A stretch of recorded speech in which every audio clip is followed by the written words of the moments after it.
क्या आपको पता है अगर आप मेंटेनेंस पे नहीं करोगे तो आपको जेल हो सकती है। आपको पता है कि अगर आपने अपनी वाइफ को मेंटेनेंस कब कब रिफ्यूज कर सकते हो कि मैं तुझे मेंटेनेंस नहीं दूंगा। तो आज की इस वीडियो में मैं आपको ये सारे टॉपिक्स कवर करूंगा। तो नमस्कार, सत श्री अकाल, आदाब। आज जो सेक्शंस रिमेनिंग है सेक्शन 125 के, वो मैं आज आपसे डिस्कस करूंगा। सेक्शन 125 क्लॉज 2 क्या कहता है, सबसे पहले हम ये जानने की कोशिश करेंगे। 125 क्लॉज 2 कहता है कि जब आपको मेंटेनेंस का ऑर्डर हो गया है तो मेंटेनेंस के ऑर्डर से आपको मेंटेनेंस पे करनी है या डेट ऑफ एप्लीकेशन से मेंटेनेंस को पे करना है। It totally depend upon the description of the court कि मेंटेनेंस आपको कब से पे करनी है। या तो डेट ऑफ एप्लीकेशन से हो सकती है या वो डेट ऑफ ऑर्डर से हो सकती है। सेक्शन 125 क्लॉज 3 कहता है कि अगर आपने मेंटेनेंस नहीं दी और आपके पास कोई सफिशिएंट रीजन है कि आप मेंटेनेंस नहीं दे रहे हो तो आपको हर ब्रीच पे आपको वारंट भेजा जाएगा और डेस्टिट्यूट वारंट भेजा जाएगा, नॉट द अरेस्ट वारंट।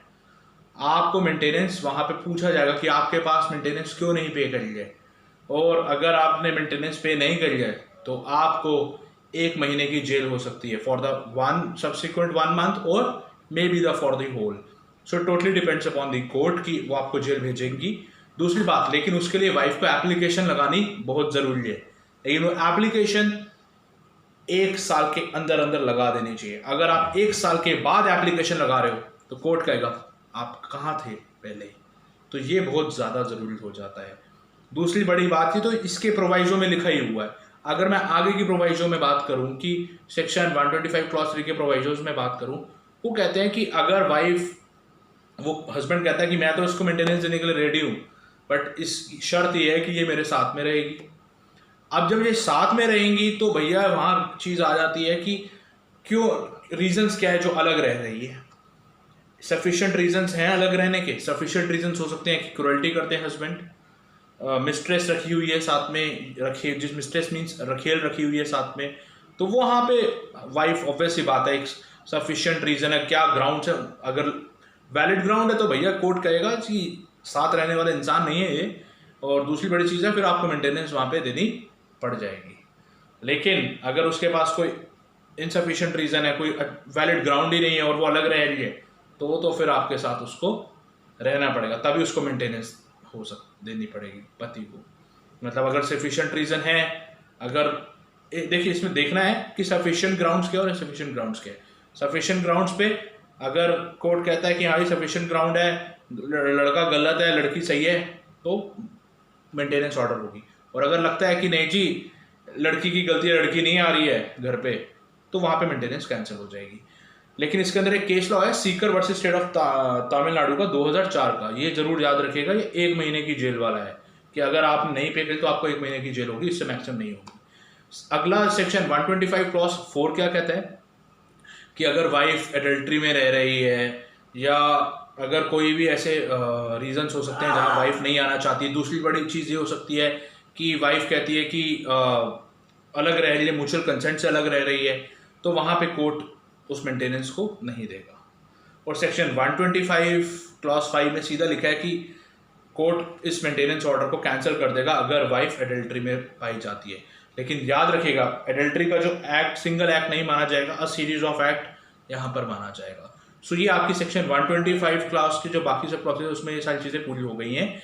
लेकिन आपको मैं और एक इंपॉर्टेंट बात बता दूं, ये थोड़ा सेक्शन 125 में मैं आपको एक्स्ट्रा चीज़ बता रहा हूँ कि अगर वाइफ जो है हेल्दी बॉडीड है बट वो काम नहीं कर रही है, एजुकेटेड है बट वो काम करना नहीं चाहती है, तो वहाँ पे कोर्ट कंसिडर करता है इस मैटर को कि हस्बैंड ने बोला है कि पढ़ी लिखी है, ये अपने मेंटेन अपने आप को कर सकती है, फिर ये अपने आप को मेंटेन क्यों नहीं कर रही है।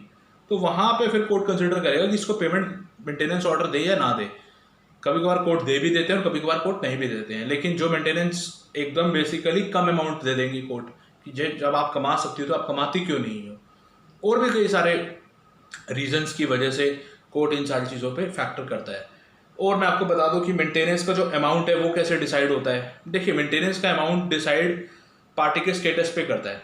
पार्टी अगर अमीर है तो भैया उसको मेंटेनेंस भी थोड़ा ज़्यादा अमाउंट ही मिलेगा।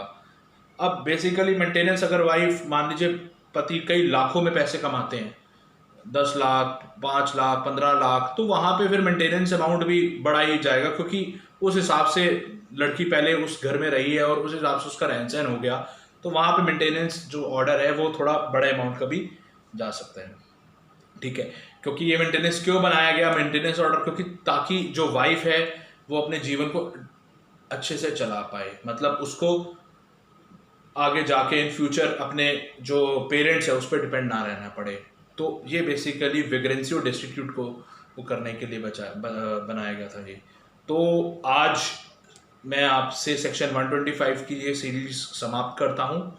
नेक्स्ट वीडियो में मैं आपके साथ मिलूंगा जो सेक्शन 126 से रिलेटेड है, और उसमें मैं आपको पूरा प्रोसीजर बताऊंगा कि कैसे कैसे सारी चीज़ें होती हैं। आज के लिए मैं आपसे इजाज़त चाहता हूँ। मैं आपसे ज़रूर यही एक बात बोलूँगा कि अगर आपको कोई भी डाउट हो तो कमेंट सेक्शन में जाके ज़रूर लिखिए। बाकी अगर आपको वीडियो पसंद आई हो तो मेरे चैनल को सब्सक्राइब कीजिए, लाइक कीजिए, अपने दोस्तों के साथ शेयर कीजिए, और कोई भी प्रॉब्लम हो, कुछ हो तो ज़रूर बताइए। आपका भाई आपके साथ हमेशा खड़ा है।